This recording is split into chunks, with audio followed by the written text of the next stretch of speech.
Blessed day to all of us, and welcome to the second day of our prayer and fasting. Heavenly Father, we come before you this morning, O God. Thank you for this time that we can meditate on your word. Thank you for the opportunity to spend time more in prayer, to really align ourselves to you, our spirit to you, our whole being to you.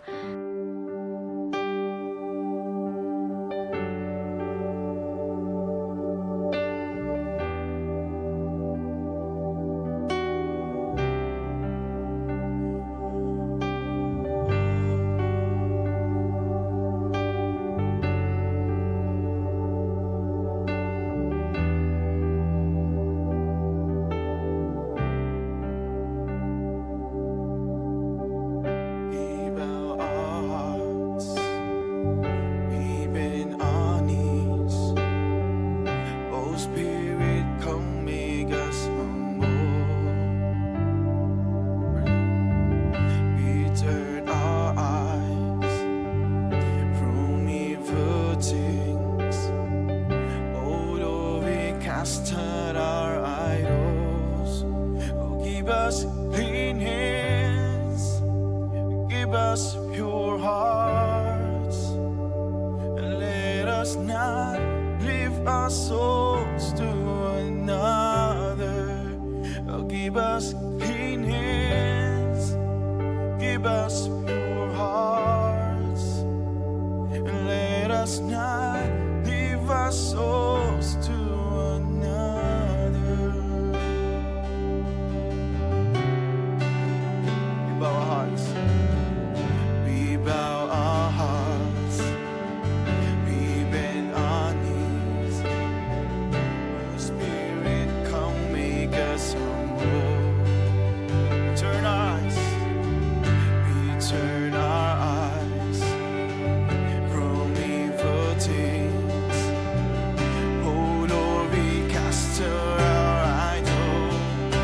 Oh, give us clean hands, give us pure hearts, and let us not lift our souls to another.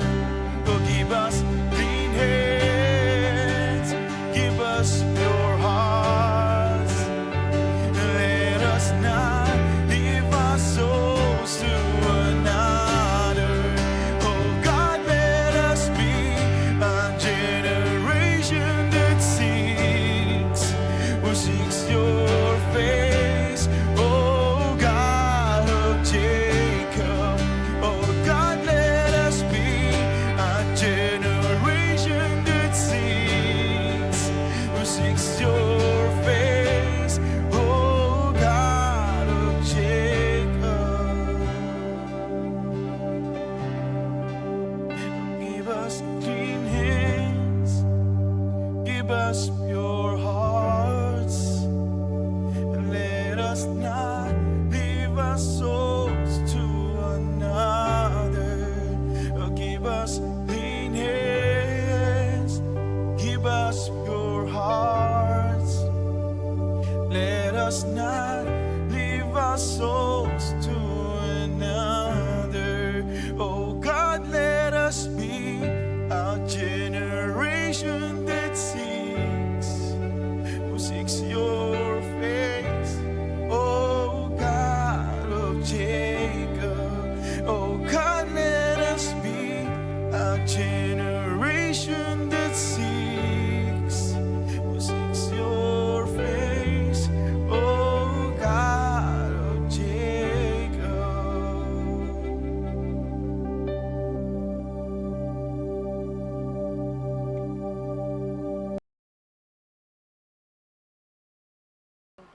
Today, allow me to share with you our devotion in Deuteronomy chapter 13, verses 1 to 18. It says, "If a prophet or one who foretells by dream appears among you and announces to you a sign or wonder, and if the sign or wonder spoken of takes place, and the prophet says, 'Let us follow other gods, gods you have not known, and let us worship them,' you must not listen to the words of that prophet or dreamer. The Lord your God is testing you to find out whether you love him with all your heart and with all your soul. It is the Lord your God you must follow, and him you must revere. Keep his commands and obey him, serve him and hold fast to him. That prophet or dreamer must be put to death for inciting rebellion against the Lord your God, who brought you out of Egypt and redeemed you from the land of slavery. That prophet or dreamer tried to turn you from the way the Lord your God commanded you to follow. You must purge the evil from among you. Verse 6, if your very own brother or your son or daughter or the wife you love or your closest friend secretly entices you, saying, let us go and worship other gods, gods that neither you nor your ancestors have known, gods of the peoples around you, whether near or far, from one end of the land to the other.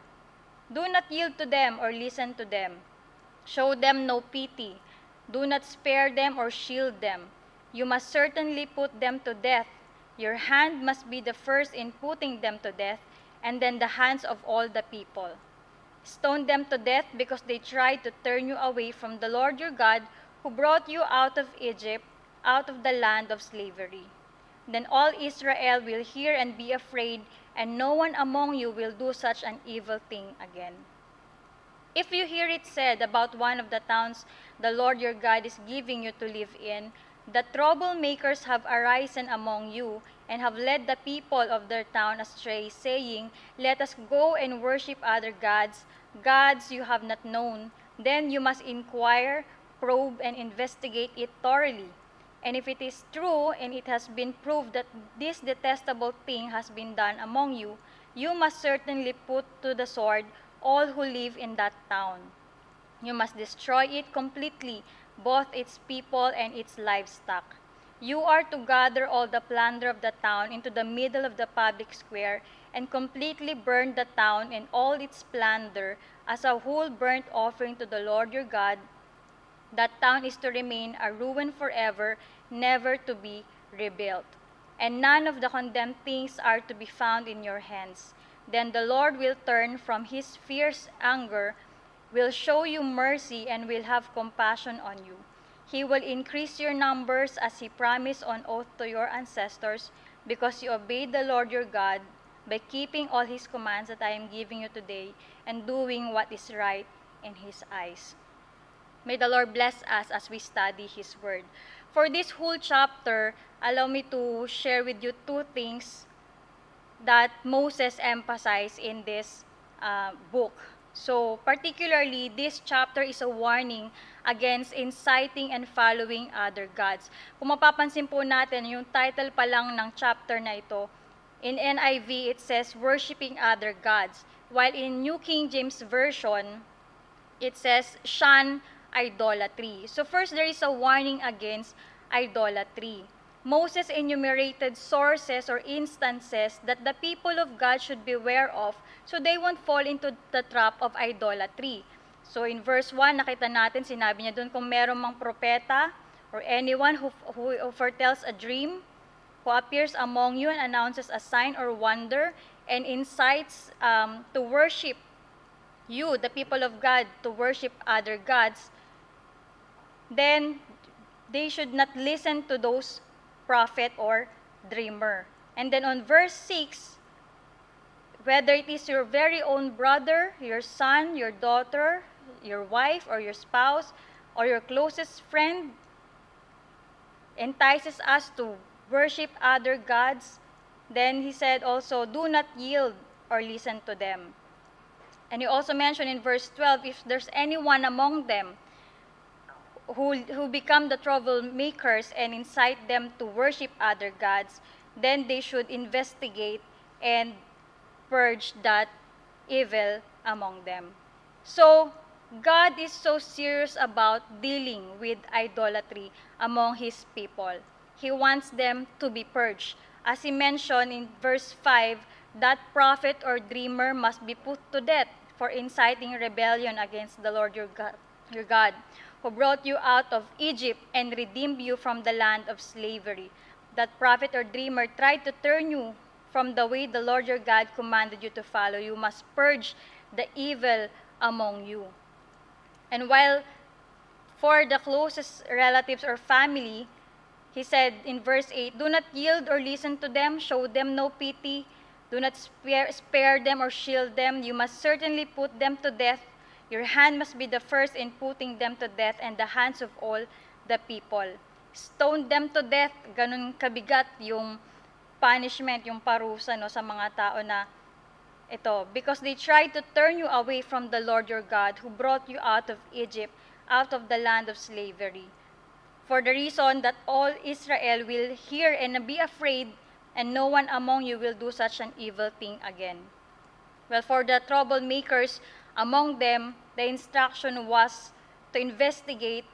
And then, verse 15, it said, you must certainly put to the sword, all who live in that town.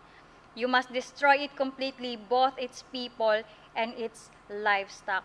So, the punishment against idolatry was really great, was really serious, and God really hates idolatry. Remember, if we will look back by the definition of idolatry, it means putting anything else more than God.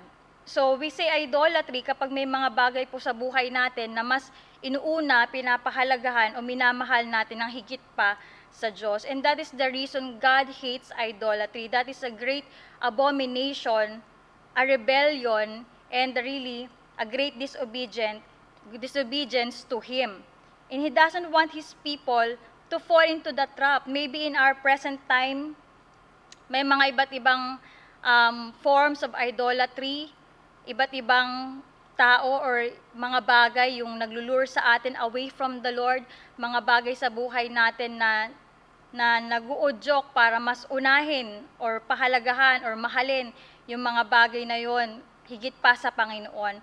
This is an opportunity for all of us to evaluate ourselves whether nandun pa ba tayo sa nauuna pa ba natin ang Panginoon sa buhay natin? Siya pa ba talaga yung Diyos natin o may mga ibang bagay na nagdi-distract sa atin o nagpapalayo sa atin mula sa Panginoon? So the warning against idolatry we see in the whole chapter of this Deuteronomy 13. And God is so serious about dealing with this evil thing. He wants them to be purged. He said many times, you must purge the evil from among you. And that's because He wants to really eradicate idolatry among them and not to spread as His chosen nation and people of God. And the second thing, the way out from idolatry.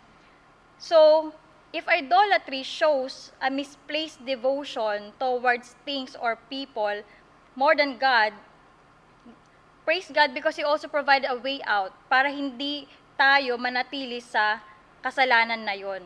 Or the ultimate solution to prevent or overcome this sin is to actively put into right place what was misplaced in us. The misplaced affection must be converted to a genuine devotion to God. So how? Moses didn't forget to advise us in verse 4. He said here, it is the Lord your God you must follow, and Him you must revere. Keep His commands and obey Him. Serve Him and hold fast to Him. So isa-isahin po natin dito, ano nga ba yung way out from idolatry? How can we overcome or prevent falling into the trap of idolatry in our lives? First, by choosing to follow God. Napakalinaw po dun in verse 4, first part, it is the Lord your God you must follow. So kung meron tayong susundin sa buhay natin, susundan na direksyon sa buhay natin, we must choose to follow God. Pangalawa, by choosing to revere God. He said there, in Him you must revere. And when we say revere, there is a sense of worship, there is a sense of fear, there is a sense of adoration to the Lord. Respect, high respect to the Lord. Only then when we recognize God as the supreme being in our lives, then we can align other things sa mga buhay natin at hindi tayo malilid away from the Lord against other things na meron sa buhay natin. Next, by choosing to obey God. He said here, keep His commands and obey Him. Yung pagsunod natin sa Panginoon at patuloy na pagsunod natin sa Panginoon, yan po ang magdadala sa atin sa kalooban niya at hindi po tayo maliligaw sa ating mga landas o malilid away sa mga temptations, or pleasures, or any idolatry in our lives when we choose to obey God. Then, by choosing to serve God, sabi niya dito, serve Him. Maglingkod tayo sa Panginoon. With the life, with the strength, with the giftings that He has given us, it must be used to serve God. And aren't we so blessed that we are given this opportunity to serve our Lord? And in that way, na ibubuhos natin yung sarili natin, panahon natin, yung lakas natin sa Panginoon at hindi sa ibang mga bagay na hindi niya kalooban. Kaya naman, you know what, upon meditating on this, I realized, Lord, I thank the Lord for giving us this opportunity to serve Him because in that way, na-focus natin yung sarili natin sa Panginoon at hindi sa ibang mga bagay. And then, lastly, by choosing to abide in God. Last part of verse 4, he said, and hold fast to Him. Kumapit sa Panginoon. Or in another version, to cleave to God. By choosing to abide in God, to stay connected in God, we can be assured that we will not be deviated from the path that He wants for us. Mananatili tayo sa plano niya, sa kalooban niya, mananatili tayo sa presensya niya, at hindi natin nahayaan na may mga bagay na humigit pa kaysa sa ating Panginoon sa ating buhay. So, in overall, if I will put this verse 4 in a nutshell, the way out from idolatry is to continuously choose God over anything or anyone in our lives. So for our prayer items, this is the perfect time to reflect in our lives, in ourselves. Unang-una is to identify anything in our life that lures us away from God. So meron ba mga bagay sa buhay natin na nagpapalayo sa atin sa Panginoon? Mga bagay, mga tao, anyone or anything that distracts us or anything that leads us away from God? This is the best time to evaluate ourselves, our lives. And then, let's make a decision to cut off from any form of idolatry in our life. This is the time that we really need to choose. Pipiliin ko ba ang Diyos o pipiliin ko ang mga bagay na ito or sino mang tao na nagpapalayo sa akin sa Panginoon? We need to make a personal decision, a choice. And then, lastly, let's dedicate our whole being to love God more than anything else. So every part of ourselves, our mind, our heart, our soul, our physical body, our whole being should be dedicated to God more than anything else because God, sabi nga doon, God is a jealous God. He wants our whole being devoted to Him and not divided. At gusto ng Panginoon ay talagang nakatuon tayo ng buong buo para sa Kanya. And praise God for this time of prayer and fasting because we have an opportunity to set aside anything that gives us pleasure or distracts us or anything that makes us busy. Salamat sa Panginoon kasi binibigyan niya tayo ng pagkakataon ngayong week na to na talagang tumuon lang sa Kanya, manalangin, saliksikin ang salita niya. And what a great way to really, kung may mga bagay na kailangan tanggalin sa buhay natin, sa sarili natin, this is the best time to do that. If may mga bagay sa buhay natin na kailangang ayusin, kung may mga bagay sa buhay natin na kailangang gawin, or mga bagay na talagang nais ng Panginoon gawin natin or magkaroon tayo, ito yung pagkakataon na yon during our prayer and fasting week. This is the time to really focus and devote ourselves to the Lord as our one true God. So, let's pray according to those prayer items that I mentioned a while ago.